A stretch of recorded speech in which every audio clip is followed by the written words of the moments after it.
Okay, so before we start building our sets for our services, there's a conversation that's worth having just about the overall approach of what we're doing, what we're setting ourselves up for. The idea in my mind is I want this to be the most efficient process moving forward. I don't want to be spending hours every single week building sessions to be ready for Sunday or whenever the service is. And so there's a couple different approaches.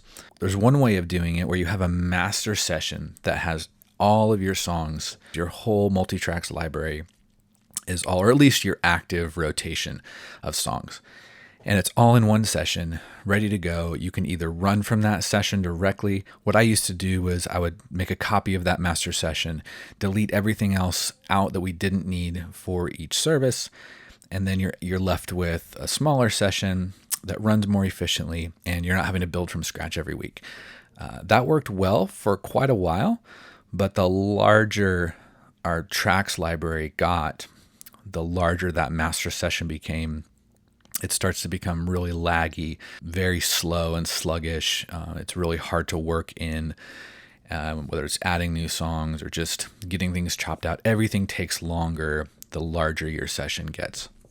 So it started to become a little bit unpractical to stay in that space.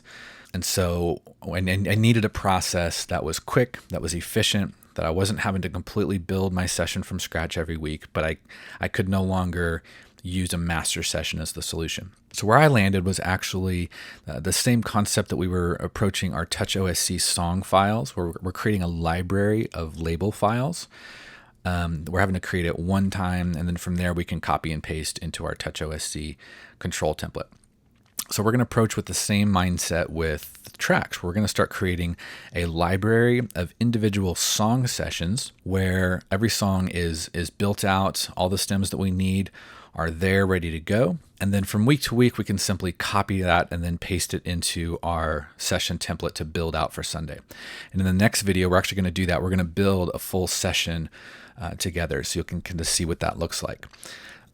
Before we start building our song sessions, though, there's something that's really important to understand is that for that system to work well, all of our song sessions need to have the exact same layout, channel count, channel order. Everything needs to be identical to our session template. So we are going to use the session template as the starting point when we're building their song sessions.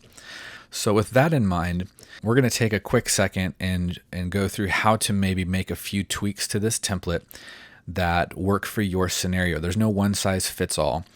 And so if there's anything that needs to be slightly tweaked to fit your scenario, we're going to go ahead and take a second to look through how to do that.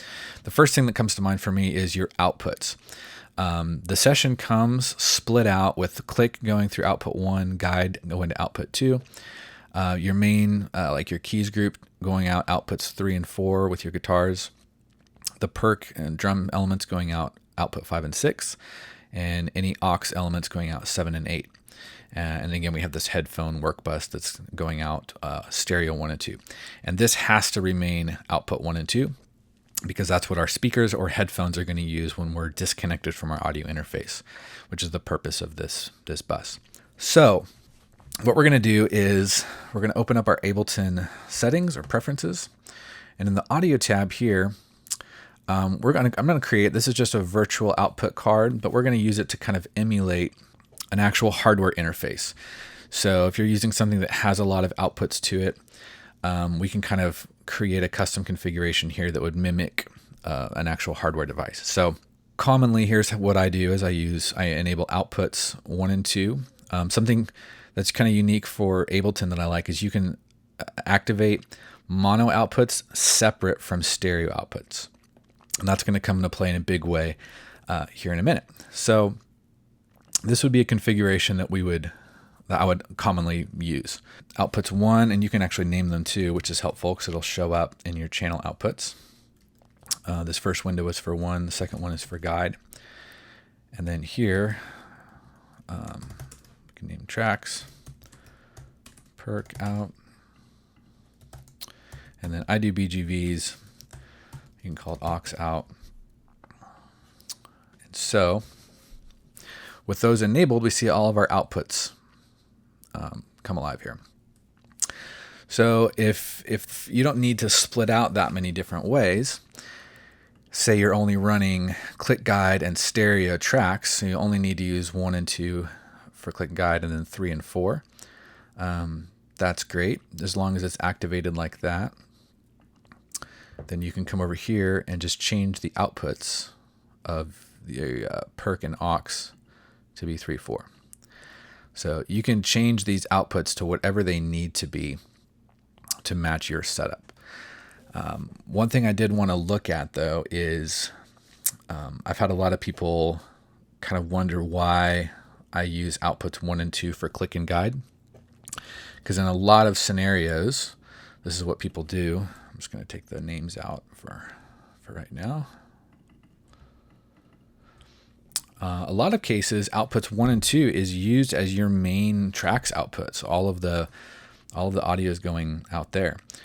Or all of the like the keys and main tracks elements are going out 1 and 2. And you might use a later output like 7 and 8 for your click and guide. So this would be kind of a common 8-channel output configuration that uses, say, tracks, perk, aux, and then 7 and 8 for click and guide.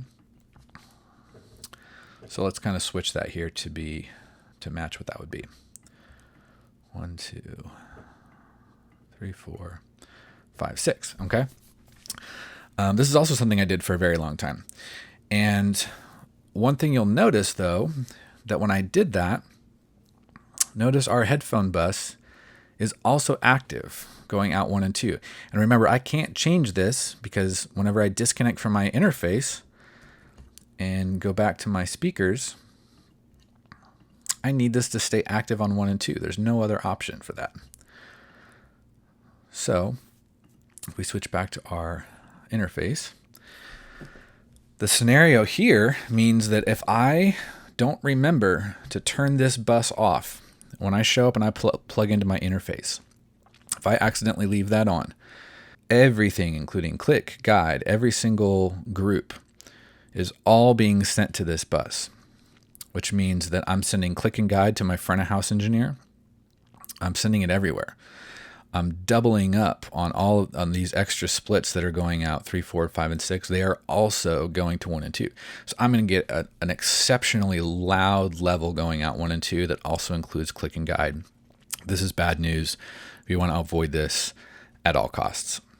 So what I did is I had the idea one day, what if I moved click and guide to 1 and 2 mono and disabled outputs 1 and 2 stereo? And again, this is for our audio interface, our live interface configuration. So it doesn't matter how many stereo outputs you're using for tracks. You could, again, just be using 3 and 4. The main thing is I want to use outputs 1 and 2 mono for my click and guide. And I want to deactivate stereo outputs 1 and 2. So when I do that, watch what happens. Okay, come back here and reset my outputs. 1 for click, 2 for guide, 3, 4 for my keys output and guitar output, 5 and 6 for perk, 7 and 8 for aux. But look what happened. It automatically deactivated the stereo outputs for my headphone bus. So now, no audio is going to be leaving this channel because the outputs are deactivated. 1 and 2 mono are active, so I'm still getting click where it's supposed to go, guide where it's supposed to go, tracks where it's supposed to go. But this return has effectively been disabled, and I didn't have to turn the channel off. It's automatically handled here. And so then I'm home, I'm building a set for the next week. I'm over on my speakers. And one quick note here on your speakers, you can disable outputs 1 and 2 mono, only leave stereo active. And then you're not getting like click really hard in your left speaker, guide really loud in your right speaker. You can just control how much you want to hear by turning these sends up. So now my headphone bus is active and all the rest are deactivated. So I don't have to actually come in here and worry about changing outputs, muting buses, or changing my sends at all whenever I'm going from my speakers, building a session, to connecting to my interface for service. I just connect to the interface. Ableton remembers the output configuration that you last selected for that device. So it's automatically going to recall that configuration. And here we go. Headphone bus is deactivated. Outputs are all active.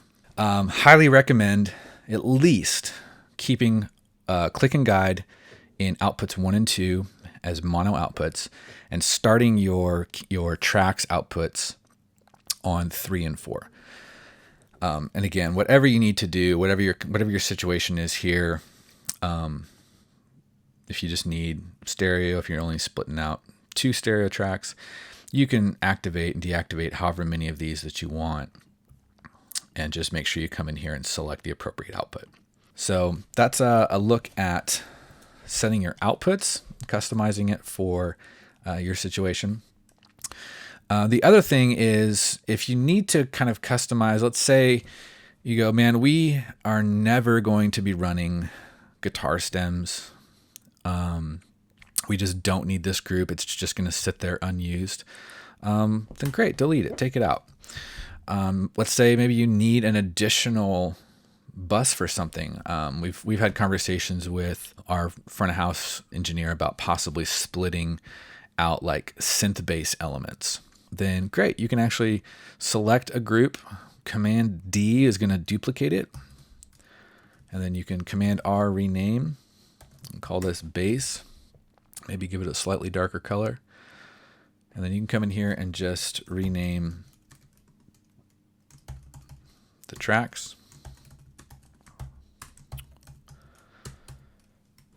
You probably don't need as many of them, but again, the idea of this is think through now anything that you might need to have down the road. And maybe that's hard to anticipate, but my rule of thumb is if you think you might want it, add it, and it's not going to hurt anything just hanging out in the session. But it's a little bit more work, especially once you have an established library of songs. If you did need to make a change down the road, then you just need to go and add it to every song session, which is not as bad as it sounds. But again, if you can think about it now, then you're going to save yourself a little bit of work down the road. So feel free to make some customizations. Just keep in mind that, again, on these outputs, you have the filters that are mapped to the faders on your controller. So if you need to add additional outputs, then you can create another one here, another return. Command Option T will create another return track. And let's say we wanted to do that bass out. Then we're going to want to come here and maybe activate another output for it. Let's say we wanted to send bass is oftentimes done in mono. So maybe we wanted to use output 9 for the synth bass. So we can come in here and send that out 9. And then you can come to one of these, shift click, copy, paste, and then you can just remap these filters to another fader on your controller if you wanted to do that. You could also map it to the main tracks fader if you wanted it filtering out the same as all of your keys elements. So we just go to MIDI map mode, and on the upper filter, it's going to be the full range. So over here we have a minimum and maximum setting. This is going to be the full range, and the lower is going to be a little bit different. So you actually want the minimum to be, I think I did around 500 hertz. 500 hertz, and then the maximum is 26. So it's backwards. So that as you close the upper filter, the lower filter starts to come up as well. So that's how you would just duplicate the filter mappings and another output if you needed it. And then actually, if we did create that bass group and Command Option S to show the sends, if we wanted to route this group to this bass return, this is return E now. So we would turn it down in A and turn it up in E. And then you have a new group sending to a new output, or new output bus, and out a dedicated output. So that's a couple little tweaks that you can make to the session to get it customized for your particular situation. So next we're going to go ahead and get into putting together a song session that's going to help us start to build our library, which ultimately is going to make building our Sunday sets very, very quick and efficient.